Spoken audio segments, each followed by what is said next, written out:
What you know, alibis? Welcome to another episode of Pretty Lies and Alibis. I'm Gigi. Good to have you here. It's Monday, December 1st. We just finished up opening statements in the Brian Walshe trial, who was accused of killing his wife, Anna Walshe, back on New Year's Day in 2023. I'm doing this in 2 episodes today just to make sure I'm not up super late. It's a little difficult sometimes when I'm covering a case live to get these updates out, and I have some plans later. So let's jump into what both sides put forth. For the Commonwealth, Teresa Marchese hired Anna in 2022. She knew Anna commuted from Cohasset to work in D.C., and Brian and her kids stayed in Massachusetts. She knew where Anna lived, and when she heard Brian was looking for Anna, she got concerned and spoke to her boss. They called Brian, who was calm, and he said on January 1st, Anna left home for a work emergency and had to fly back to D.C. He said he hadn't spoken to her since. The 2 coworkers grab a third coworker and they drive to Anna's townhouse. They talk to Brian on the way and he gave them the code to get in the garage. They look inside the townhouse and everything looked fine, but they couldn't get inside the townhouse because they had no key. They called Brian again and told him they would loop in the company's head of security, Mr. Dunleavy, into the conversation. Brian had not called the police, so Mr. Dunleavy called to get access to the house. On January 4th, Brian also reports Anna missing to the Cohasset police. That's the first time she was reported missing. You'll hear from Anna's friends and colleagues. She was from Serbia and came to work in hotels in Washington and Massachusetts and transitioned over into real estate.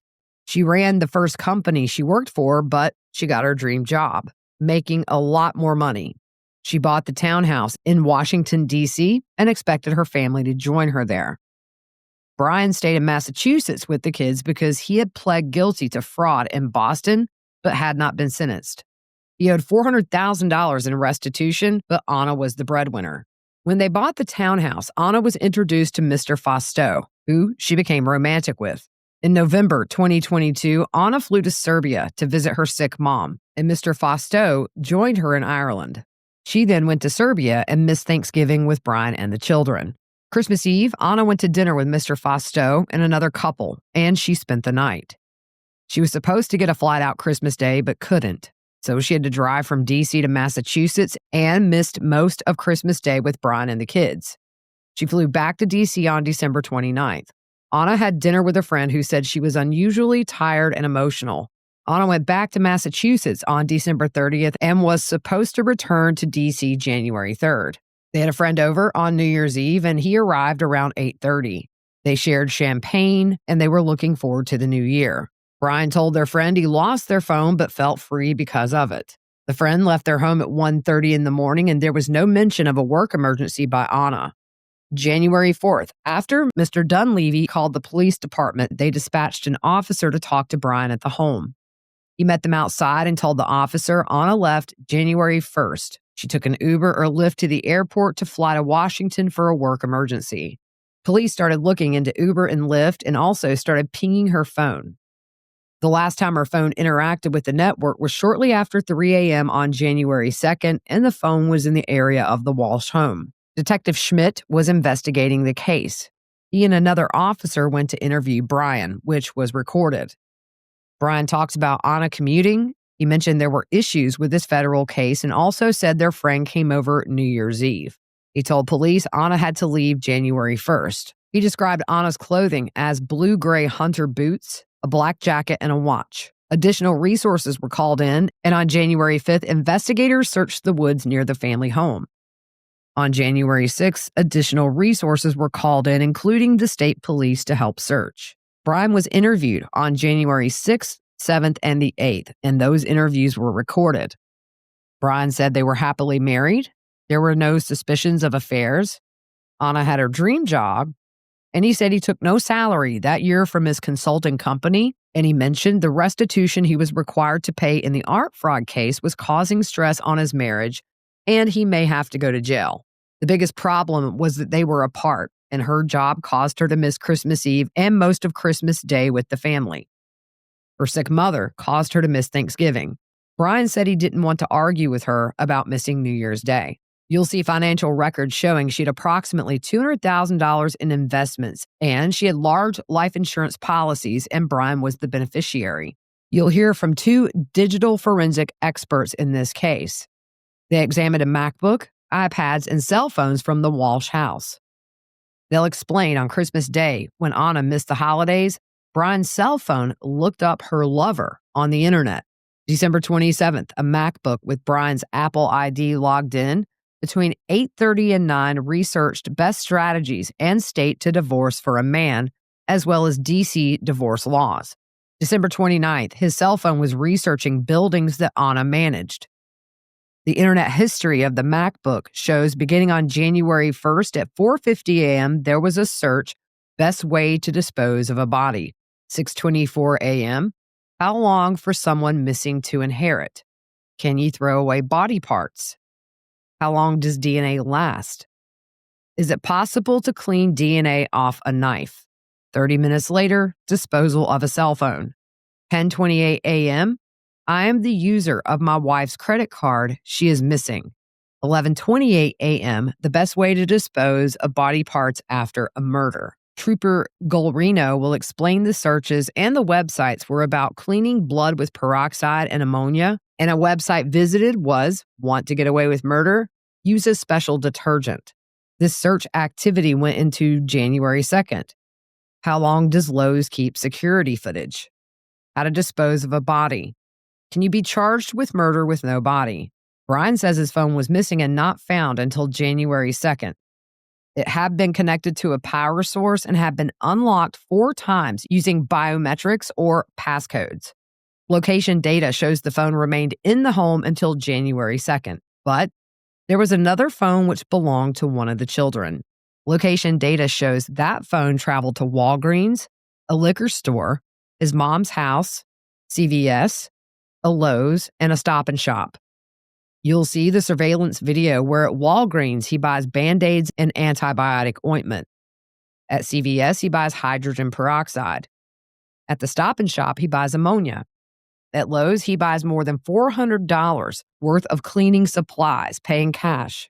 Those purchases include a Tyvek suit, a hacksaw, and shears. He went to a home goods store and Brian's own phone went to a Home Depot later buying scented candles and area rugs. At Home Depot, he buys 20 pounds of baking soda and mops.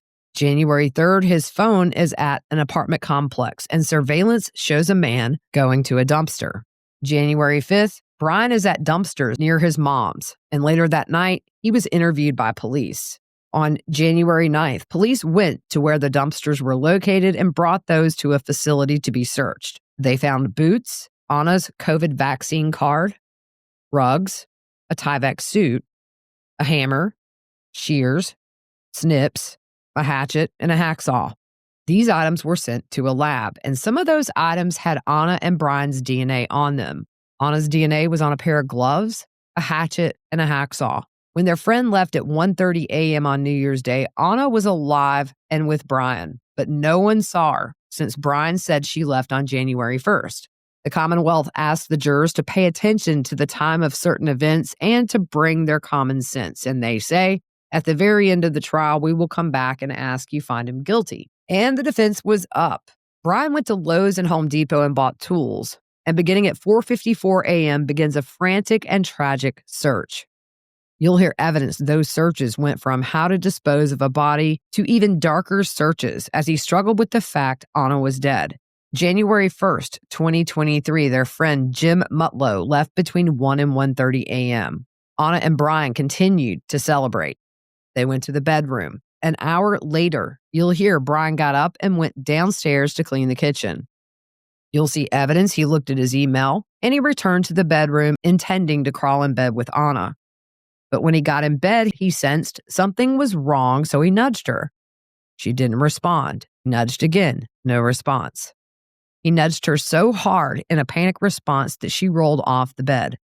He panicked and doesn't understand what's happening. You'll hear, sudden death happens to men, women, day and night. It can be mechanical and electrical problems in the body. It happens to people who never show a symptom. Sometimes the first clue something is wrong is a sudden, unexplained death. This is not well understood by the medical community, so Brian cleans the kitchen and comes back up to find her dead. There was stress in the marriage that took its toll. the pending federal case, and over time, Anna got the job in D.C. It was huge for her career, paying twice her normal salary. Brian couldn't leave Massachusetts because of the federal case, so Brian would take care of the kids while Anna worked. There was stress in the commuting between D.C. and Massachusetts. And Brian and Anna talk about that stress on Christmas Day 2022.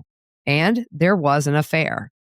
It doesn't make her a bad person or a bad mother. She did everything she could to hide the affair, not telling closest friends like Alyssa Kirby. Anna and Mr. Fastow behaved different in public to make sure the affair wasn't obvious. Anna told him she would be devastated if Brian ever found out. Brian didn't know about the affair. He knew she had a crush on him because she told Brian that. Anna even told a friend she wished Brian would be jealous. There were no financial issues. She got the job in the early part of 2022. They had the townhouse. They had life insurance on the kids they could borrow against if they needed cash, and Brian's mom gifted them cash. In fact, his mother was paying the rent for the house the family lived in. They also had investment properties in Massachusetts. Brian loved Anna. She spoke of him in glowing terms to her lover. She said, "I want people to see the Brian I know." She described Brian as her best friend to one of her friends. You'll see text messages you can use to determine the love between these two. They're dated beginning December 25th, 2022, 7 days before New Year's Day. Christmas Day, 2022, Anna and Brian are texting. She sends him 7 listings of properties in the D.C. area because they're searching for future investments. She comes to Massachusetts for Christmas, December 27th. Then she's back in D.C. and they're texting about their properties because one had sold and they needed to figure out what to do with the proceeds. December 28th, text messages will show Anna's not feeling well but decided to work from home. And they joke about it. Brian tells Anna, "I guess I'll have to get you a plunger." Anna says, "How about I get the plunger and you get me the Porsche?" Brian sent screenshots of Porsches he had been shopping for her because he loved her. December 29th, they text and talk about a 3-story brownstone she found they could buy for an investment. They're talking about the future. December 30th, there are texts about her getting her flight home for New Year's. She sent Brian photos of her playing with their boys, and he sent her photos of her playing with the boys. They sign off, and Brian says, "Love you," and Anna says, "I love you too." New Year's Eve, Jim, the family friend, is invited by Anna to celebrate. He was happy because he hadn't seen them in a while, and he knew their 3 boys. When he pulled up to the driveway, Anna ran to him in her heels and no coat. In the house, Brian was cooking. They talked about the future, they talked about investments, and Anna talked about how Brian found a ring for her in very glowing terms. Over the 4 to 5 hours the friend was there, he saw no problems. The two were happy, and the atmosphere was described as jovial, festive, and loving. They all wrote on a box of champagne that night. Anna wrote, "Let's make 2023 the best one yet. Courage, love, perseverance, compassion, joy," and they all signed it. Their boys were the most important thing. The federal case was stressful, and the Commonwealth talked about a divorce search. This happened between conversations about the sale of their property. This was around 8:30 on December 27th, and the evidence will show the only time she talked about divorce to her lover was to preserve the family assets, since the $400,000 restitution would come due and Brian may have to go to prison. After paying the money, the boys would have to move to D.C., which is an added expense. They also talked about their nanny making that move to D.C. Brian was making sure Anna and the boys would be secure if he had to go to prison. Her boyfriend was resigned that Anna would never leave Brian. Where would the boys go if something happened to Anna? Brian told lies to hang on to those boys. And he goes on for a minute and ends it with, "Brian did not kill Anna." So not surprised at that defense, because he did plead guilty to the 2 lesser charges where he admits to moving her body. So now it's going to be a battle of showing premeditation versus the defense strategy, which is a sudden, unexplained death. What are your thoughts? Is this going to fly? We're very early on. I'll have an update later tonight about the first witnesses take the stand and what their testimony is. Hope you guys have a good rest of your afternoon, and we will see you soon.